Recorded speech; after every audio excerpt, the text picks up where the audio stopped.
Good morning everyone, কেমন আছো? আশা করি সবাই সুস্থ আছো, ভালো আছো। আমরা খুব ভালো আছি। তোমাদের সবাইকে জানাই নতুন আর একটা ব্লগের সাথে অনেক ওয়েলকাম আর অনেক ভালোবাসা।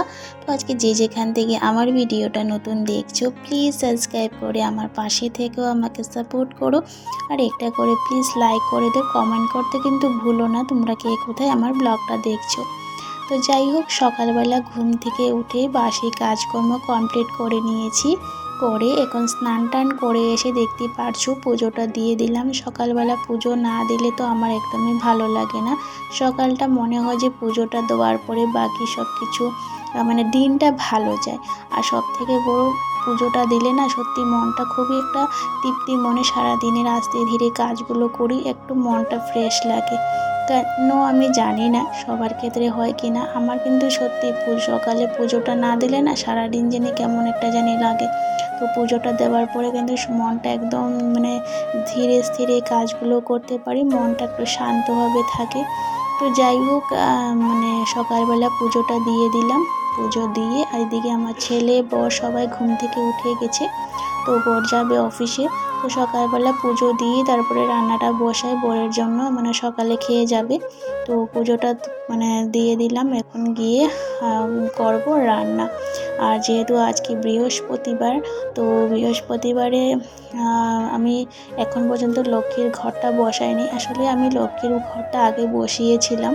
তো বসানোর পর কি হয়েছে, আমার ছেলে বুঝে না, তো লক্ষ্মীর ঘরটাও তুলে দে। তো তার জন্য ভাবি যা মানে এইভাবে লক্ষ্মীর ঘরটা তোলার থেকে তার থেকে ভালো যদি মানে পরে অল্প বড় হয়ে যদি বুঝে তারপরে হয়তো বসাবো। তার জন্য লক্ষ্মীর ঘরটা বসাই না। তাতে না কি হয় বলো তো, লক্ষ্মীর ঘরটা বসানোর পর তুললে দিলে না মনটা কেমন জানি একটা কুটকুট করতে থাকে যে লক্ষ্মীর ঘরটা মানে তুলে দিল বা জলটা ফেলে দিল, আমার একটা কেমন জানি লাগে। তো তার থেকে ভালো সবাই বলছিল, বড় মানুষরা মানে আমার বাড়ির সবাই বলছে যে যদি ও মানে এখন এইভাবে করে তার জন্য পরে তুমি মানে অল্প বড় হয়ে যখন বুঝদার হবে তখন তুমি লক্ষ্মীর ঘর বসাবে। তো তার জন্য এইভাবে রাখা হয়েছে। আর লক্ষ্মীকে আমি এমনি সব প্রত্যেক দিনই বলতে পারো স্নান টান করানো সব কিছুই করি। তো এখন পর্যন্ত আমি কিন্তু মানে লক্ষ্মীর মানে ফটোটা আমি কিন্তু জাস্ট 2 দিন হয়েছে নিচে বসিয়েছি, না তো আমি এতদিন বসাইনি। ভাবছি যে লক্ষ্মীর মানে ঘরটা না বসালেও লক্ষ্মীর ভোগটা দেব।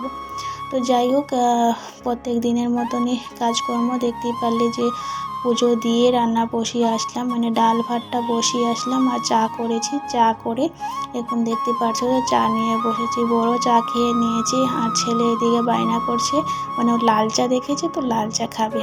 তো লাল চা খাবে বলে আমাকে একটু মানে আদরটা করে দিল, মানে যদি আমি চা দিই। তো চা তো ওকে দেওয়া হয় না, ও লাল চা দেখলে খুব একটা মানে ইচ্ছে করে আর খেতে। তো যাই হোক, মাঝে মধ্যে কী হয় যখন অসুস্থ থাকে না তখন কিছু খেতে চায় না, তখন মানে কী করি যদি চা খেতে চায় আমাদের থেকে অল্প দিই, কিন্তু মানে প্রত্যেক দিন যে চা খায় তেমনটা না।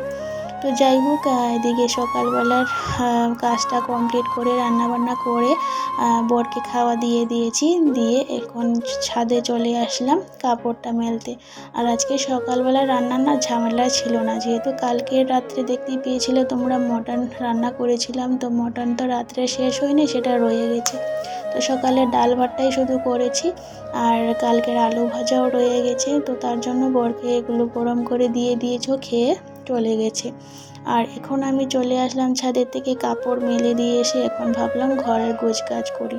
আর চারিদিকে বাচ্চা থাকলে যা হয়, মানে ঘরের চারিটা দিকের খেলনা ছড়িয়ে ছিটিয়ে রাখা, বারবার গোছাই বারবার আবার মানে সেগুলো নিয়ে নোংরা করে রাখে।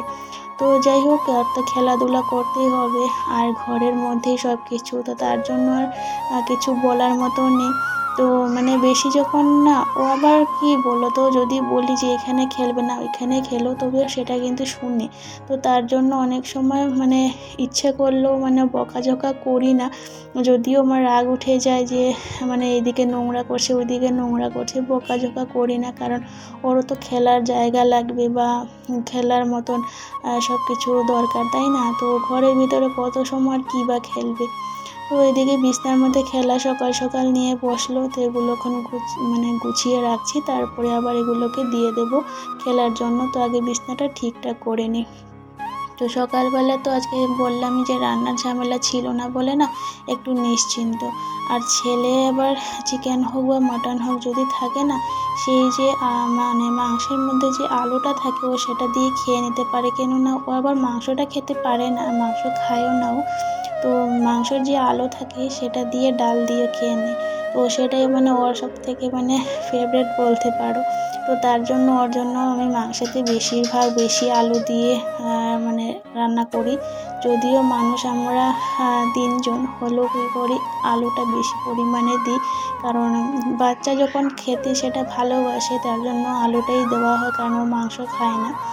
আর আমি তো বলতে পারো মাংসের আলু যদিও খেতে ইচ্ছে করে না, তাও খাই না, ভাবি থাক ছেলে খাবে। তো সেটাই বলে মায়ের মন না, যে মানে নিজের ছেলের জন্য নিজে না খেয়ে রেখে দিই।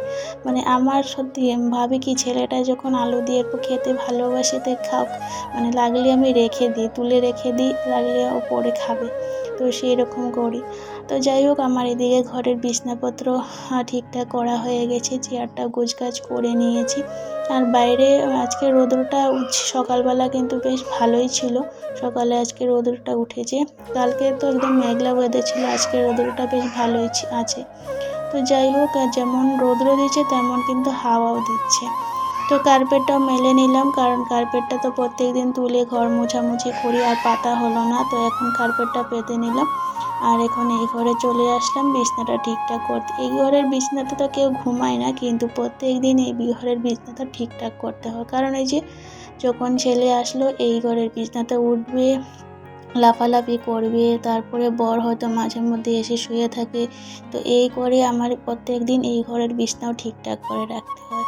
তো যাই হোক, আমি আবার এলোমেলো পছন্দ করি না বলে না, আমার প্রত্যেক দিন সব কিছুই আমি কিন্তু গোছগাছ করে রাখি। আমি যদি দেখি বিছনার একটু বেড কাপড়টার উপর মানে কুচলানো আছে, আমার ভালো লাগে না। তো আমি সঙ্গে সঙ্গে সেটা আবার কিন্তু গুছিয়ে নিই। আমার ঘরটা যদি সুন্দর থাকে না, তবে আমার কেন জানি না একটু ভালো লাগে, আর সব সময় চেষ্টা করি ঘরটাকে সুন্দর করে রাখতে। তো যাই হোক, আমার গলার আওয়াজটা এতটাই খারাপ হয়ে গেছে বন্ধুরা, মাঝে মধ্যে অত আওয়াজটা তোমরা বুঝতে পারছো।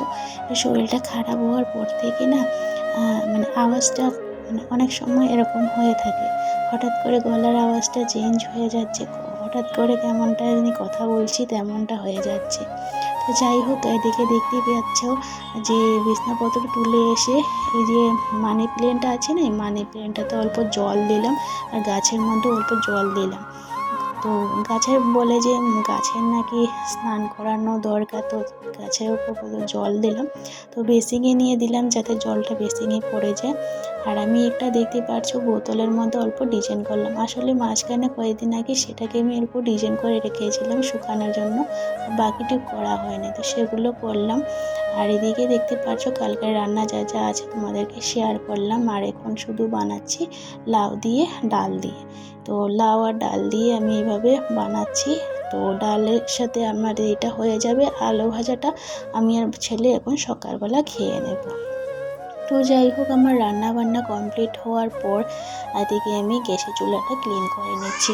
তো আজকে যেহেতু ভাবলাম যে রান্নার ঝামেলা নেই, তো তার ভাবলাম তবে রান্নাঘরটা একটু ক্লিন করা যাক, কারণ রান্নাঘর তো প্রত্যেক দিনই ক্লিন করি, তো ভাবলাম অল্প ডিপ ক্লিনটাই করে নিই আজকে, যেহেতু হাতে সময় আছে। যেদিন হাতে সময় থাকে না, আমি মানে সত্যি কথা বলতে গেলে যেদিন আমি দেখি হাতে অনেকটা সময় আছে বা রান্নার ঝামেলা নেই, সেদিন আমি ইচ্ছে করে এক্সট্রা কাজগুলো করি, যেগুলো কাজ হয়তো অন্য সময় করতে পারি না। তো আজকে ভাবলাম গ্যাসের বার্নারটা না মানে পিছন দিক থেকে না, মানে সবসময় তো দেখো পিছন দিক সাফা করা যায় না, মানে নিচের দিকটা, তো উপরের দিকটা তো ভালোভাবে প্রত্যেক দিনই ক্লিন করি। তো আজকে ভাবলাম না পিছনের নিচের দিকটা অল্প ভালোভাবে ক্লিন করি। আর একবার যদি জাম খেয়ে যায় বা মামড় খেয়ে যায় না, সেটা কিন্তু তোলা যায় না। তো চেষ্টা করি যত সময় পারি, যে সময় হয় তখন ভাবি যে না এটা করে ওটা করলে ভালো হবে। তো এই ভেবে ভেবে না প্রত্যেক দিনই চেষ্টা করার মানে সব কাজের মধ্যে চেষ্টা করি যাতে কোনো এক্সট্রা কাজগুলো করে রাখতে পারি। তো যাই হোক, আজকে গ্যাসের চুলাটা ভালোভাবে ক্লিন করে নিলাম, নিচের দিকটা ভালোভাবে ক্লিন করলাম। তো এখন ভাবছি যে টাইলসগুলোকে অল্প ভালোভাবে ক্লিন করে। তো আজকে তো বললামই হাতে অনেকটাই সময়, আজকে রান্নাবান্নার ঝামেলা ছিল না। আর ছেলেকেও আজকে স্নান করানো হয়ে গেছে জলদি জলদি, তো তার জন্য অনেকটাই হাতে টাইম ছিল। কিন্তু আমি বলতে পারো পুরো 1 ঘন্টার মধ্যে রান্না করে মানে পুরো ডিপ ক্লিন করেছি। তো 1 ঘন্টা হাতে নিয়ে যদি এই কাজগুলো করা যায় না, সত্যি যে ঘরটাও সুন্দর থাকে। আর নিজেকেও মানে যখনই রান্নাঘরটায় ঢোকা যায় না, তখনই মনে হয় যেন আমার রান্নাঘরটা ক্লিন আছে। একটা মানুষ যখন ঘরে ঢুকবে, সেই ঘরটা যদি নোংরা থাকে না, তখন কেন জানি না নিজের মন থেকে কেমন একটা জানি লাগে যে আমার ঘরটা হয়তো পরিষ্কার নেই, বা কে মানুষ কি বলবে। তো নিজের চোখ থেকে যখন ঘরটা সুন্দর থাকে না, তখন একটা মানুষ আসলে নিজেরও ভালো লাগে। আর সত্যি কথা, আমার ঘরে যখন মানুষ আসে না, তখন সবাই বলে যে তুমি বাচ্চাকে নিয়ে কীভাবে ঘর এত সুন্দর করে পরিষ্কার করে রাখো, বা এত সুন্দর করে রাখো। মানে এত ছোট বাচ্চা, তাও যে ঘরটা এত সুন্দর করে রাখা, তো সেটা শুনতেও ভালো লাগে। আর সত্যি কথা, ইচ্ছে তো থাকে অনেক কিছু, কিন্তু সবসময় তো সব কিছু হওয়া সম্ভব হয় না। তো চেষ্টা করি নিজের ঘরটাকে যতখানি পারি সুন্দর করে রাখি। তো যেহেতু আমি ভাড়া বাড়িতেই আছি, তোমরা হয়তো সবাই জানো যে আমি এখানে তো ভাড়া বাড়িতেই আছি, ইচ্ছে অনেক কিছু থাকে। তো চেষ্টা করি মাঝে মধ্যে যে নিজের ঘরটাকে সুন্দর করে রাখতে পারি, সব কিছু পরিপাটি করে। তো তার জন্য সবসময় ক্লিন রাখি, যাতে ক্লিন রাখলে নিজের ঘরটাও সুন্দর থাকে। তার মধ্যে যতটুকু যা আছে তার মধ্যে যাতে ঘরটা সুন্দরভাবে রাখতে পারি। তো ঘর সুন্দর থাকলে নিজের মনটা সুন্দর থাকে, সবথেকে বড় কথা। তো যাই হোক, এদিকে আমার দেখতে পাচ্ছ কথা বলতে বলতে ঘরের টাইলসগুলো আমার কমপ্লিট হয়ে গেছে মোছামুছি। আর এদিকে যে বোতলটা আমি ডিজাইন করেছিলাম, সেটা অল্প রোদে রেখে দিয়েছিলাম শুকানোর জন্য। তো সেটাকে এখন একটা গাছ দিয়ে রেখে দেবো। তো জানলাগুলো অল্প গ্রিলগুলো মুছে নিলাম। আর এত হাওয়া দিচ্ছে না আজকে কদিন থেকে, যে প্রত্যেকটা দিন এত ধুলো চলে আসে। তো তার জন্য প্রত্যেক দিনই মোছামুছি দরকার।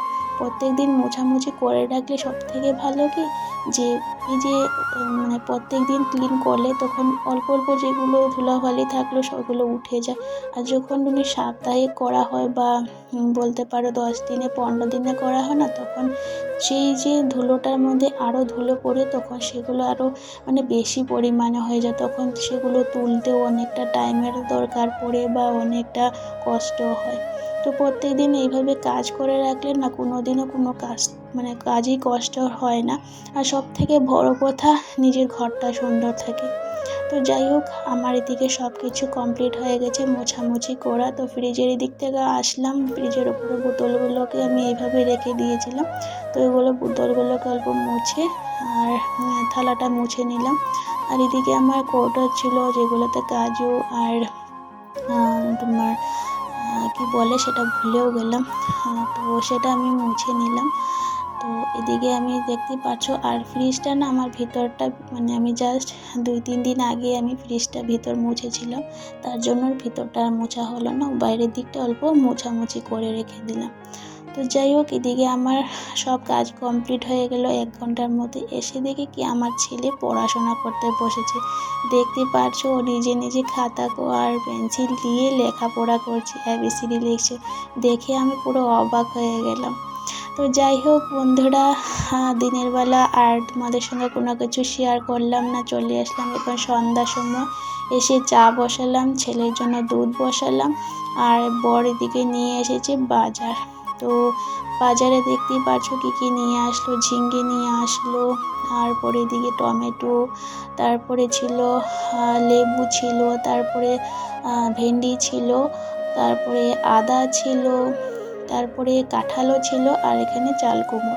তো এগুলো বাজার করে নিয়ে এসেছে। তো এখন এগুলোকে আবার ফ্রিজের ভিতরে ঢুকিয়ে রাখবো সুন্দর করে। তো আমি সবসময় না ফ্রিজের ভিতরে কিন্তু প্লাস্টিক দিয়ে সুন্দর করে মুড়ে রাখি, যাতে সবজিগুলো সবসময় তাজা থাকে। সবজি যদি খুলে রাখা হয় না, তখন সবজি কিন্তু শুকিয়ে যায়। তো এইভাবে দেখতে পারছো আমি পলিথিনে সব আলাদা আলাদা করে এইভাবে আমি রেখে দিয়েছি। তো তার জন্য আমার বড় কি করে যখনই যা সবজি আনে আলাদা আলাদা প্যাকেটে আনে, যাতে সবজিগুলো তেমন করে সুন্দর করে রাখা যায়। তো আলাদা করে প্যাকেট করে আনলে কি হয়, আমাকে আর ঘরে এনে এক্সট্রা করে প্যাকেট করতে হয় না। তো আমাদের চা হয়ে গেছে, বাবুর দুধও রেডি। তো চলো আজকে মতন টাটা, বাই বাই।